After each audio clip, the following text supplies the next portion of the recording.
Amen? We're starting.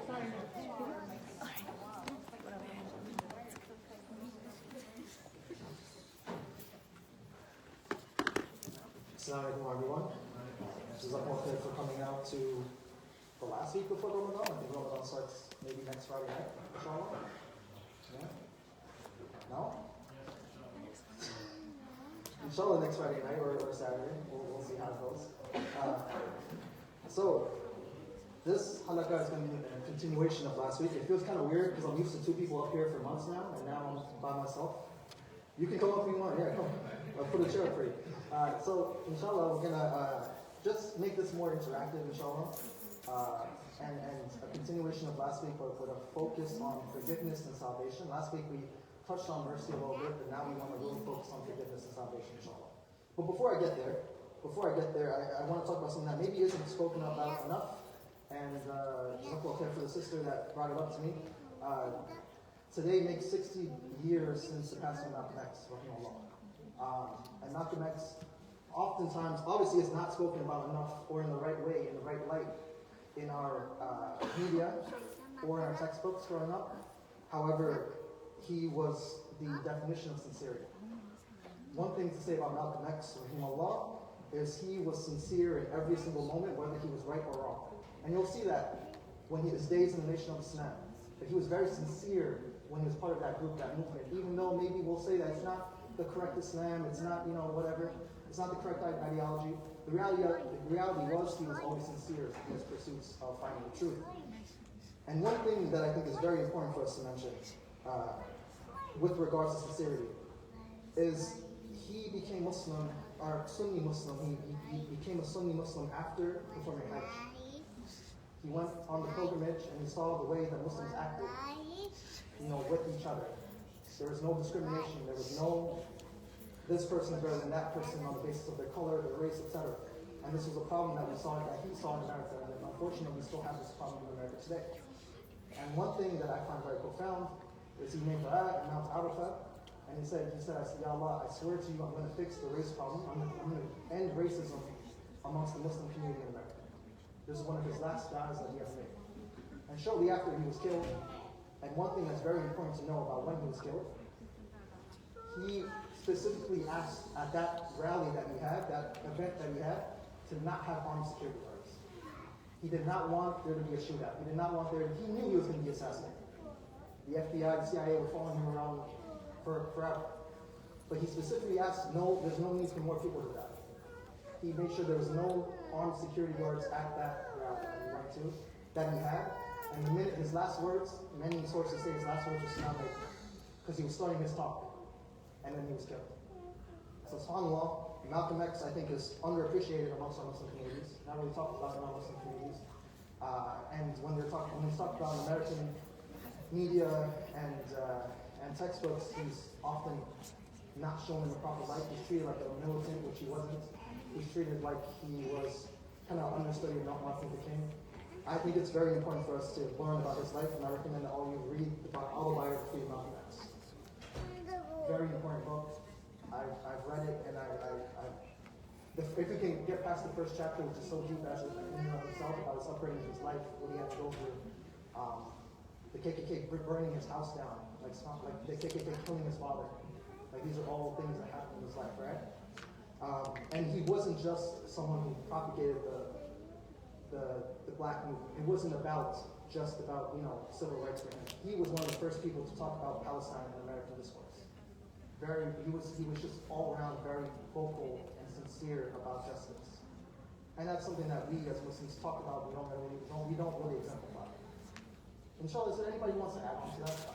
I don't know if there's anybody who maybe has a reflection about that, but I know it's early in the halaqah for interaction, but inshallah, if anybody wants to. Go for it.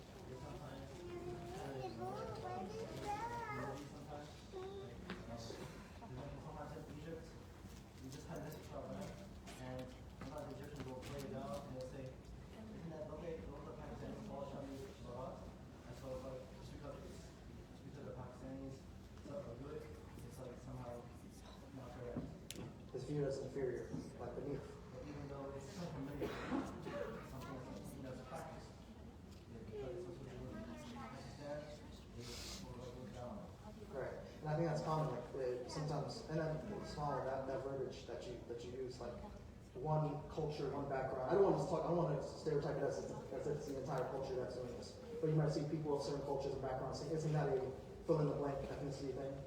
You know, isn't that what those people do? And they're all Muslims and they still kind of treat it that way. Very important reflection. Okay. So without further ado, we can move on, inshallah. Just wanted to make sure we brought that up. A very important thing to bring up. And so now I want to talk about hadith of the Prophet ﷺ. The Prophet ﷺ says, the month of Ramadan has come, a blessed month in which Allah Almighty has obligated you to fast.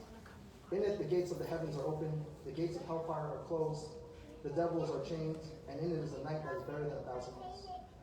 Thus, whoever is deprived of its good is truly deprived. So, whoever is deprived of its good is truly deprived. Right? So as we approach Ramadan, this is a month that you shouldn't just go into blind. This is a month that you should prepare for. This is a month that you should try to take full advantage of. There's numerous hadiths. This is just one, but there's other hadiths where the Prophet ﷺ basically says something along the lines of, whoever isn't forgiven in the month of Ramadan, then they will enter the fire. Very scary hadith. And then this hadith, whoever is deprived of Ramadan, of its good, is truly deprived. You might look at it from one lens, a negative lens, and think, that's harsh, that's difficult. The other lens is, look at how much mercy is in this month. Look at how much forgiveness is in this month. Look at how blessed and amazing this month is, that if we were to be deprived of it, we're the losers. We're the ones that's missing out. If Allah subhanahu wa ta'ala made this month so beautiful for us, we're losing if we don't make the most of it. And look at a pro athlete. A pro athlete will train all off season. He'll go to training camp, and then he'll get ready for the regular season. And when it's the playoffs time, he'll ramp it up and even go harder in the playoffs, in the finals, etc. This is how we should treat Ramadan. The last 10 nights treat it as your playoffs, but treat the first 20 days as kind of like your season. This is you're an athlete, you're trying to get through Ramadan. That's one way to look at it. Another way to look at it is as if Ramadan is a guest. At a hotel, in your house even. You're welcoming a guest. You would not just give them something that is beneath them. You would honor them. In Islam, we are taught to honor our guests. Will you honor the guest of Ramadan when the time comes? We have a week, and I think we need to look into that and make sure that's something that we truly make the most of. I want to mention one hadith of forgiveness. The Prophet ﷺ says, whoever fasts the month of Ramadan due to faith and seeking reward, his previous sins will be forgiven. Whoever stands in prayer during the night of decree due to faith and seeking reward, his previous sins will be forgiven. Right? And there's another hadith of the Prophet ﷺ that says, verily Allah has people He redeems in every day and night of Ramadan. There are people that Allah subhanahu wa ta'ala forgives every single day and night of Ramadan. Right? And every servant among them has a supplication that will be answered. Why would you not take advantage of this opportunity for dua? Why would you not take advantage of this opportunity for forgiveness? And I just want to go over really quickly. I mentioned in previous months the conditions for repentance to be accepted. But I want to give you what Sheikh Al-Hazmi says, rahimahullah, about the importance of repentance and tawbah and how to make sure that it's accepted. The first is having remorse for the sin. Okay? So you commit a sin. First you need this awakening, like, hey, I did something wrong. If Allah subhanahu wa ta'ala gives you that, because that's coming from Allah subhanahu wa ta'ala, then the first thing you have to do is have remorse for that sin. That's the first thing. The second thing is that you have to do it sincerely for the sake of Allah subhanahu wa ta'ala. You want to, you choose to hide that sin as much as possible. Right? You don't expose it, you don't glorify it, you don't treat it like it's something that's okay. You hide that sin as much as possible. The third thing is you have a resolve to not turn back to that sin.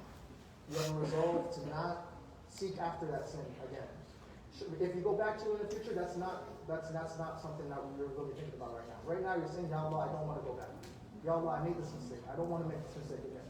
So we said, remorse of the sin, hiding the sin, and a resolve not to go back to the sin. Very important, right? The act of repenting is insincere if you do not do it for the sake of Allah, and if you go back to it afterwards, right? So after that, there's one thing: restoring and replacing an injustice. So let's say that sin was you taking the right of somebody else. It is up to you now to restore the right of that person, right? You have to restore the right or fix the wrong that happened, And if you can't do that, then you have to at the least have the determination to do it. Right? You have to at least try to do so. And then with regards to backbiting, the most you can do is try and build them up again. Right? Some scholars say, oh, we talk good about that person. Some scholars say, go to that person and tell him, hey, I did this, will you forgive me? Allah Alam, in terms of that. Scholars differ. Going and telling them might make it worse, so what's best you could do is build them up again. Right? So, with regards to that, I want to kind of touch on salvation very quickly, inshallah. And this is a beautiful hadith. This hadith really just encapsulates what Ramadan is about. The Prophet ﷺ says that there were two men, right? Two men from a certain tribe. And one of them was martyred, and the other lived to see another year. And so, Talha, he says, I had a dream of paradise, and I saw the one who lived longer enter paradise before the one that was martyred. So there were two men, one martyred a year before the other had passed. And Talha says, I saw this dream of this man who entered paradise, and he lived longer than the martyr. Or he entered paradise before the martyr. And he says, I was amazed by that. And so I went to the Prophet ﷺ, and I said, I mentioned this dream to him. And what the Prophet ﷺ says is amazing. The Prophet ﷺ says, did he not fast the month of Ramadan? Did he not essentially see another month of Ramadan? And did he not also have another year worth of prayers after this martyr? So what does that show you? It shows you that Ramadan, one Ramadan, is enough to put you at a higher status than the martyr. SubhanAllah. This man lived another year after this person that was martyred. And what separated them was the fact that he got another Ramadan. SubhanAllah. Obviously, there's a certain level of criteria you have to be at, of course. But that should tell us something, right? That should make us feel like motivated for this Ramadan. Many of us have seen many Ramadans, and might have treated this as kind of a robotic thing. We wake up, eat a little bit, start our fast, wait the entire day to break our fast, right? Or sleep the entire day before we break our fast. We should maybe treat this Ramadan in a way with excellence. That we maybe stay up after Fajr, to sunrise, sit in the masjid, do these extra deeds. And one thing I think is very important for me to mention, one thing that's very, very important. If you're not praying your fard, if you're not praying 5 times a day, that should take precedence over praying tarawih. Meaning you should focus and really pinpoint your focus in praying 5 times a day instead of standing all night. Because if you're missing out on Fajr, what's the point of praying tarawih all night? What's the point of praying tahajjud all night? This is what Allah subhanahu wa ta'ala has obligated on. There's these 5 prayers. If you want to do extra, you do those extra after the fard, after the 5. Right? I think, subhanAllah, there's an imam, I won't say which masjid, I won't say which community, but I always think about it. If Ramadan had just passed, Eid, it was the day of Eid. Everyone came out for Eid prayer. It was packed, it was at a park, packed. And the imam says, if you didn't pray Fajr this morning, get up and pray Fajr. Very bold of a thing to say. If you didn't pray Fajr this morning, get up and pray Fajr. And you should have seen the amount of people that got up and prayed Fajr. So, like everyone came out for Eid prayer, but how many people actually pray Fajr that morning? And it's a reality. It's something that we deal with. We might feel like maybe it's not us. Maybe it's not us. Not that we have to go through that, but so on. There's a lot of people in our communities that do. And one last point before I want to open this up for reflection and kind of interaction, inshallah, is there's a quote that I saw that's very, very important. It said, although Ramadan is near, tomorrow isn't promised.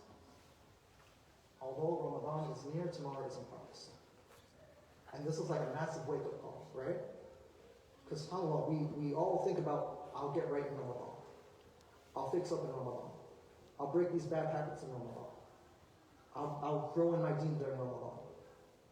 I'll be forgiven, inshallah, during Ramadan. I'll repent in Ramadan. But the reality is, you are not promised to see Ramadan. How many people were with us last Ramadan and not with us this Ramadan? And they won't be with us this Ramadan. How many people were with us literally last week, 2 weeks ago, 3 weeks ago, and not here right now? It's a reality. It's a serious reality. You cannot wait till Ramadan to fix it. Even if you say it's 7 days from now, even if it was tomorrow, even if it was 6, 5, 4, however long it is, you cannot wait till Ramadan. If there's a sin that you want to give up, if there's a habit that you need to break, if there's, if there's forgiveness that you want to ask for, if there's tawbah that needs to be made, you do that tonight. You do that today. You don't wait a week. You don't wait for the potential of Ramadan. You're not promised Ramadan. We make this dua, may Allah allow us to see Ramadan. This is not just a dua that we say. It's not just a greeting that we kind of, utter. I think one thing I want us to break is with the robotic nature of a lot of what we do. Starting with our prayer, starting with our actions, right? We should really try and have it understood in our minds. That when you say, may Allah allow us to reach Ramadan, it's, oh, Ya Allah, don't take me before Ramadan. Ya Allah, don't take me before I can explore the goodness of this month. Ya Allah, only take me when I'm in a state of submission to you, Ya Allah. That should be what goes through your mind when you say, may Allah allow us to reach Ramadan. Right? There's a sincerity behind that statement. Right? So may Allah grant us Ramadan and allow us to really utter that statement without it being some casual phrase. Let it be a cry out to our Lord. Oh Allah, grant us this month of blessings and betterments. So with that, I pray that we taste the sweetness of faith in this month, and that is a month of repair for the broken, a month of ease for the burdened, a month of guidance for the lost, and a month of revelation for those who are truly seeking. And so I would love to open up the floor, I think, a little bit, because we talked about forgiveness, talked about salvation. I would really like to talk about preparing for Ramadan, and what are some things that you all do in Ramadan that would be beneficial, that would be, what are some practical tips that you guys have for Ramadan, inshallah? Preparing or for inside Ramadan, because I don't think we have another halaqah after this. This is our final halaqah before Ramadan. So inshallah, I purposely left some time, inshallah, just for us to be able to learn from each other. I think a lot of us should write down our goals for Ramadan, and before Ramadan even approaches, we should start them today, or as of right now, because a lot of the times, when you set yourself to do something at a certain date, if we don't start them before, we won't allow that momentum to roll into. So I think it's important that we start as of right now, preparing. One thing that helped me is to not expect perfection when you do something, because a lot of times we procrastinate doing what we need to do, or whatever habit, or whatever habit we're trying to maintain. We usually expect perfection. Okay, I gotta wait for this moment to start doing it, or no, it has to be this way, it has to be that way. I think we should expect perfection. Just do it, even if it's only by 10%. Quality of whatever you're gonna do. Just go ahead and do it. Yeah, I think, and to that point, if you can't do everything perfectly, at least, like you said, do it, right? And don't let that negatively impact you. I think psychologists, I'm not a psychologist, promise, I'm not a psychologist. I'm not a counselor either, but they have this trick or tip. If there's a psychologist and counselor in the room, they're going to really think I'm butchering this. But essentially, they have this thing where it's called reframing, right? Where you take this kind of what could be perceived as negativity and turn it into something positive. And so instead of saying oh, I can't pray all my prayers in the mosque in Ramadan, you can reframe that into, well, I'm going to try and pray all my prayers, with someone else at the very least. If I can't pray in the mosque, I at least want to pray in Jama'at or something like this, right? Just some ways of looking at it, just changing your mindset. Anybody have something else? Sisters, anything? Yeah, go for it. Talked about it earlier. So I would write down my intentions for the month, and of course I'm gonna do my best to do the intentions I've set for myself. But in case something happens, I get sick, whatever, inshallah, I hope that Allah subhanahu wa ta'ala still rewards me for the things I couldn't do. So I think that's something we should do for everything. But for the month of Ramadan, we should do it tonight, because we don't know what can happen tomorrow. It's very important. It's kind of like playing a video game almost. I hate to compare it to video games. But in the start of the video game, you know what your next quest is, you know what your next milestone is, you know how much points you need to level up. And you should treat it kind of similar, where you are approaching this with this mindset of, okay, I need to reach a certain level. I need to level up, for better words. So yeah, what else? So, yeah, go for it. Back to what you were saying about mindset shift. I just like to look at the things in terms of like it's a privilege. So like when you were saying, oh, I have to pray these 5 prayers. I like to see it as I get to pray these 5 prayers. You know, I get to have a meeting before I have a meeting with my grades. You know, even with regular or smaller groups, as long as they stay consistent, then you get to do them. Definitely. And I like that. I think that's a very good way of looking at it. These 5 prayers are really opportunity. It's an obligation, yes, but you should treat it like an opportunity. This is your chance to connect with Allah subhanahu wa ta'ala. This is your chance to, reach Him in a way. When you're in sujood, you're closest as you ever could be to Allah subhanahu wa ta'ala. Right?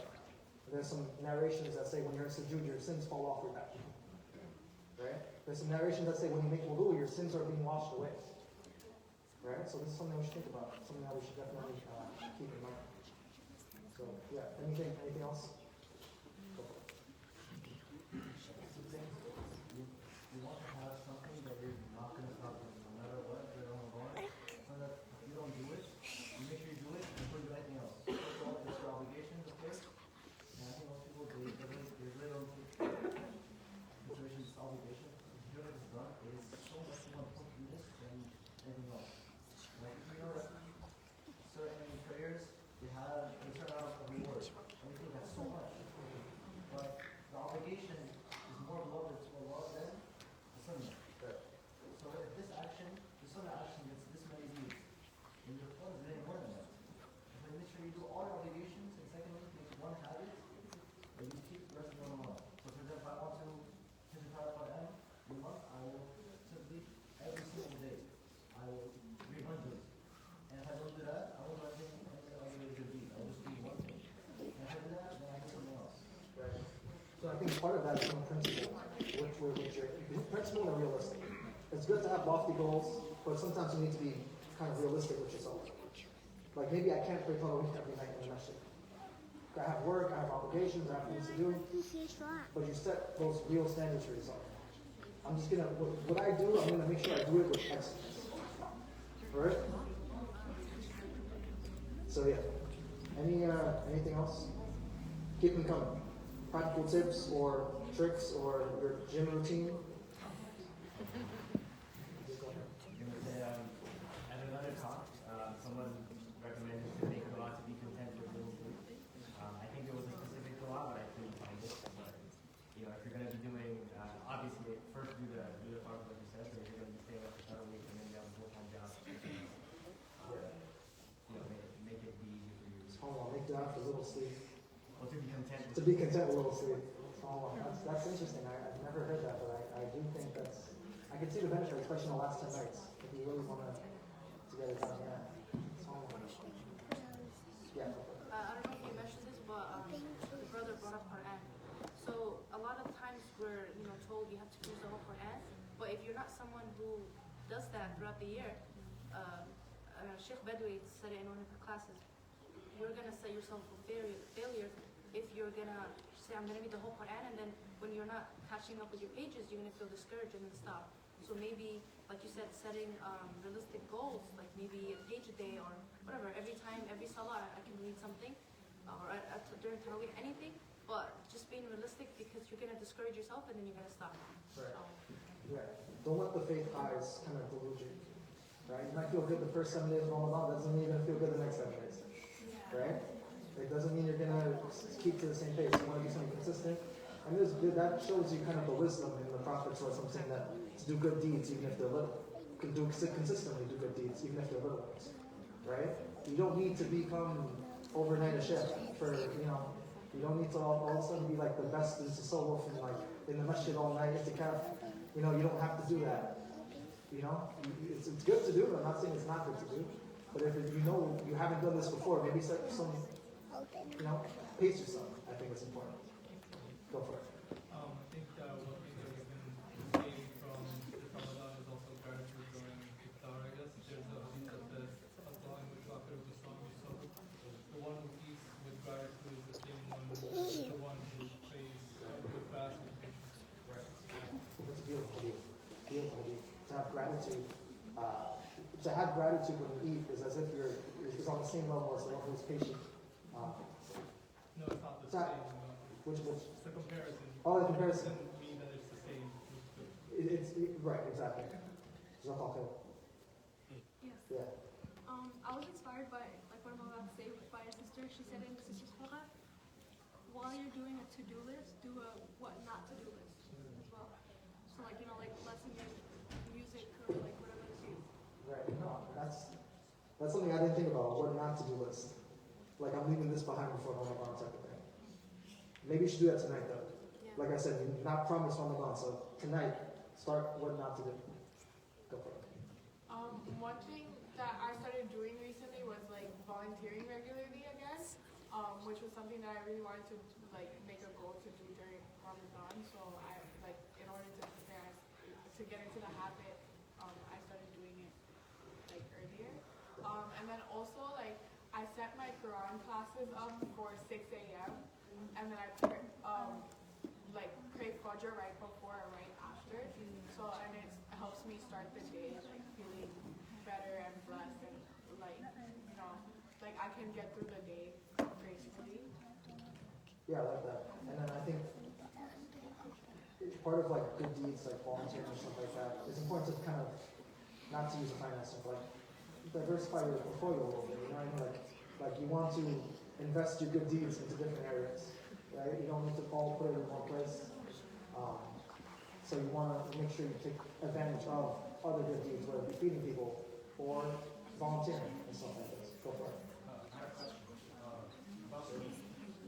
So, how would you recommend scheduling your sleep and your obligations? You're asking probably the worst person at sleep how to schedule sleep. I'm still trying to figure out how to answer that question personally. I don't know if anybody here is really good at sleep. You're good at sleep? So I will think refer to somebody else, but I slept at like 2 a.m. last night. I'm not the guy. Yes, sir? Yeah, I think that's good answer to this question. And what I do is right after Maghrib, right after iftar, I prepare to go to sleep. And then so right after Tarawih, I would just go to sleep. Your skincare routine, brush your teeth, whatever. That's easier said than done, but I like that. But you should start that now, kind of get yourself kind of trained for it. Get the clock. Yeah, exactly. Go for it. Like, music is really good for you, but I also want to say, I think one thing we should implement is doing more thicker throughout the day. Because if you think about the ultimate purpose of fasting is to be more conscious of Allah subhanahu wa ta'ala.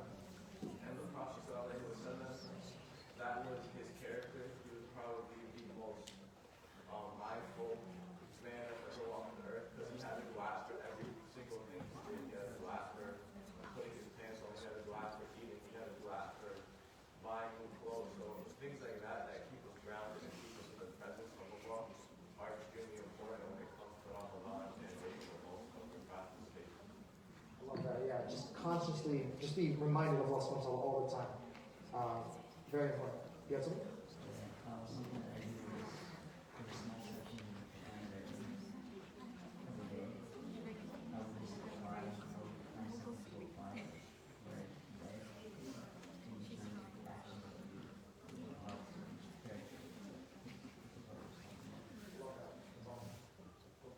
Go back to sleep for a second. Sure.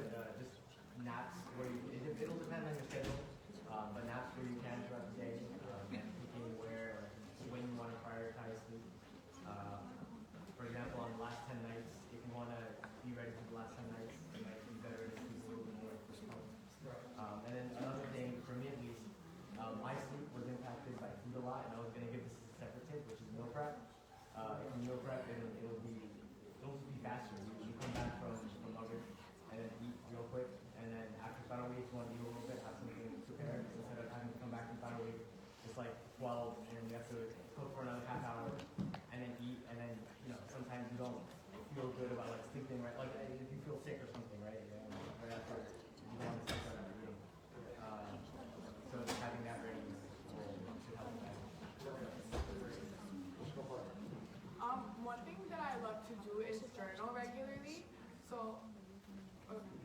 last Ramadan, I started like a miracle journal because it was kind of a hard year, but each day, like I was noticing that there were good things that were happening that were like different from what normally happens to me. So I started keeping a list of those things, and it kind of helped me to become more grateful to Allah for the things that were happening to me, and to keep to keep a stronger faith, and be more motivated to pray. So that's something that I also want to do this Ramadan. Definitely. I personally have like I personally have like a notes. It's not really a journal. I don't trust myself to be writing stuff down all the time. I just don't. That's not really me. But I have like on my phone, I have like some pages I can flip through of like notes. And one thing, I literally just write down quotes that I really resonate with, or things that really stick with me. So like one page I have, the rent is due every day. Like the rent is due. That's something that should be paid for with your effort every single day, right? I have another page. Obviously, it's like mostly Islamic quotes, but just along those lines, right? So yeah. Anybody else have any practical? Yeah. I You saw. go first, Sorry. sorry. Yeah, you first. Like having more quality over quantity, that's what I'm trying to focus on this Ramadan. Because like, I think that it matters more to have, like, you know, in Salah or like reading Quran, to have that in more of like, have more quality in it. It'll take more time in it. Instead of just doing, you know, like all the sunnahs and, you don't do that. But I think like going really, really down to the basics and having like concentration and sincerity in your actions that you do every day makes like such a huge impact. And I feel like if you don't have that like foundation, I mean, you can definitely still do the sunnahs, but I feel like it's more beneficial to have the quality over the quantity more so. That's what I'm trying to focus on. And it just reminds me of what Sheikh Muhammad Shinawi said. I heard him say a couple of years ago. It's not about how much Quran you get to; it's about how much Quran gets to you, right? Which is, very, very important and a very good way to look at it. You speaking about noting. So one thing that that helps me is, whatever, journal, or like last year I used my notes app and I just journaled every day. And then when you read them again the next year or after Ramadan, you're able to reflect on how your Ramadan went. And then, inshallah, throughout the year you can benefit, but also, inshallah, next Ramadan.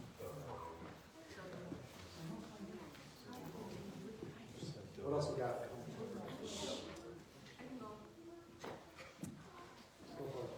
I think my biggest struggle this Ramadan is going to be like having enough time for worship, because I'm someone that's a full-time student and I also work a part-time job, and I just have like an exam every other week. So I think my biggest test is going to be like finding that time to dedicate to worship. But I still think that it's very important that I do, because I can't really be chasing the dunya when obviously like the akhirah is more important. So I have to really manage my time in a way where I'm still like attending to my school and job, but also like attending to my creator. Definitely, and I think to that point, to me, one way to combat that is like intentions, having the right intention for everything. Having the intention that I'm going to work to provide for my family for the sake of Allah subhanahu wa ta'ala. Like I'm doing everything to center around Allah subhanahu wa ta'ala, and that's like the perfect way to, even if you feel like you can't do the traditional acts of worship, you can turn pretty much everything else into an act of worship one way or the other. So yeah, I think that's one good, definitely way to do it.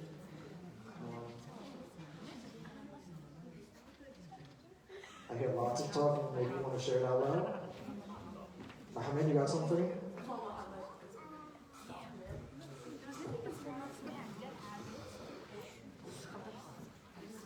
Go for it, anybody. I'm learning things. I'm learning about magnesium. I'm learning about Brother Pro is going to get me right with the meal prep, inshallah. So I'm learning. Beef and vegetables? I like that. I think since most of us are going to be working in like school, we should like take time to like, let's just say we're in school and like 11 kids or like whatever the case. We should take time to like, still like go outside for 5 minutes and like, keep in prayers.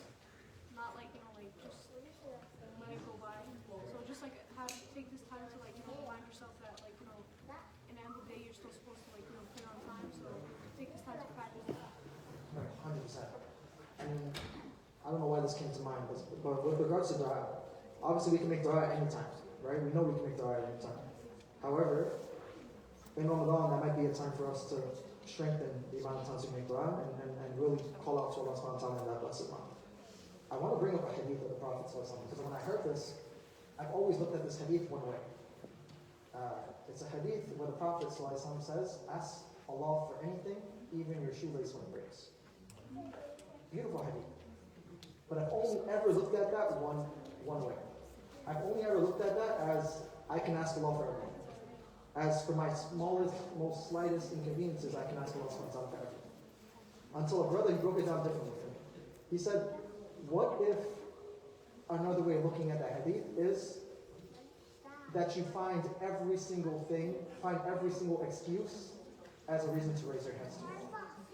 Not that you're seeking an answer for those things, but you're seeking Allah subhanahu wa ta'ala himself.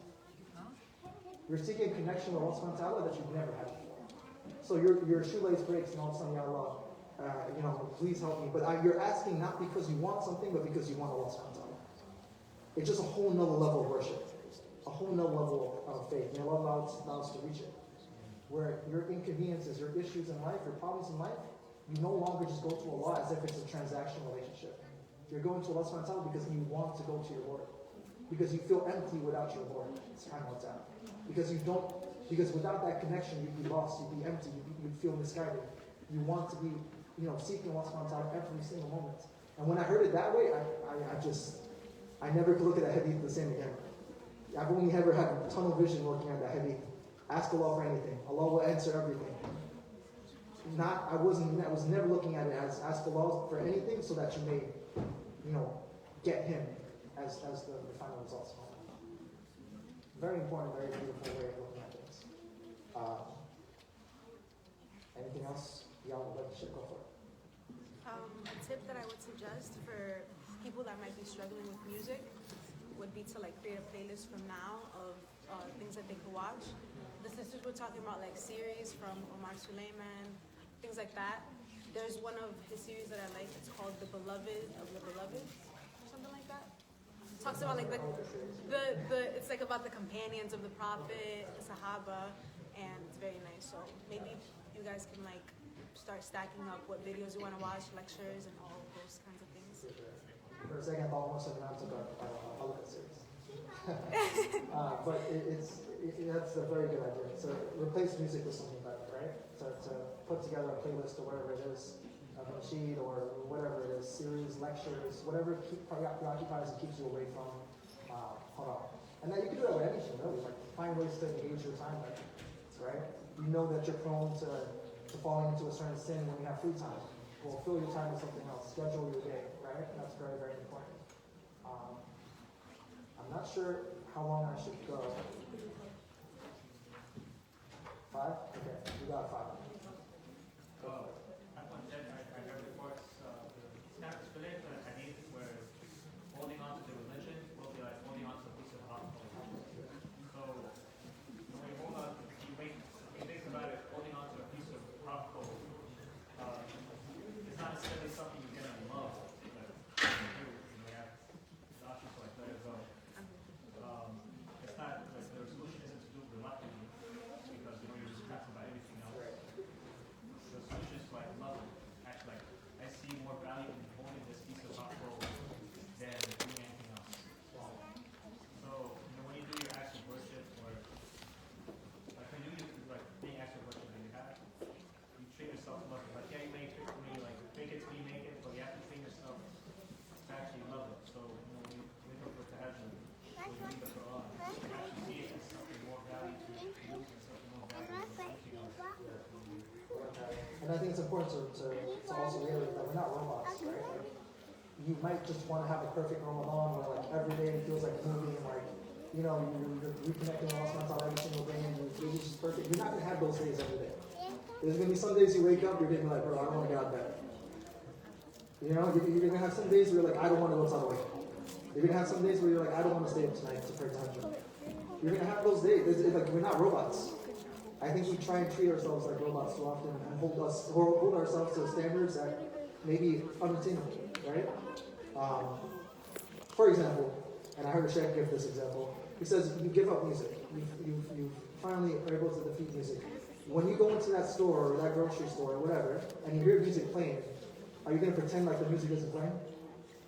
Like that's kind of robotic to pretend that it's not playing. It's to be able to acknowledge, oh, that exists, but that doesn't affect me anymore. That exists, but that doesn't have that impact on me anymore. Right? We're not robots. I think it's very important for us to stop. I know AI is taking over the world, but not yet. We're not robots, okay? Until it takes over us, we'll figure that out. Apple juice is so healthy for us. What we were discussing, I can't give you all 20 plus minutes of what we discussed. However, we did go over a few hadith of the Prophet ﷺ. We went over forgiveness, we went over salvation, and now we're just sharing some practical tips and whatnot. We might have time to discuss afterwards, so inshallah. So we'll do so. Final reflections. I think we're reaching time. Anybody got anything that they feel like is pertinent to share? Will change people's Ramadan. It'll, Where's this one by the way here? Anybody got anything? Okay, I leave you with two things. One is a good food announcement, but before that, it's a better announcement about the Prophet ﷺ. I just want to reiterate the fact that you should not wait for Ramadan. Do not wait for the next 7 days to change. You are not even promised tomorrow, let alone the next 7 days. There's so many people who were with us last Ramadan, like I mentioned, who are not with us now today, and won't be with us for next Ramadan. Use this as an opportunity now that you got the reminder, and this goes for myself, it's a reminder for myself as well, to fix whatever needs to be fixed. If you have things that need to be solved, you have tawbah that needs to be made, don't wait for Ramadan as that perfect time to make it. Do it now. Inshallah. And then the second thing I'll leave you with is samosas, pizza, and drinks will be served. Inshallah. As always, sisters will go first, and the brothers will go afterwards. Inshallah. I think we have enough. We did a head count. Inshallah. So I think we will be good. And I think we're good to go. May Allah subhanahu wa ta'ala stay in Ramadan. May Allah subhanahu wa ta'ala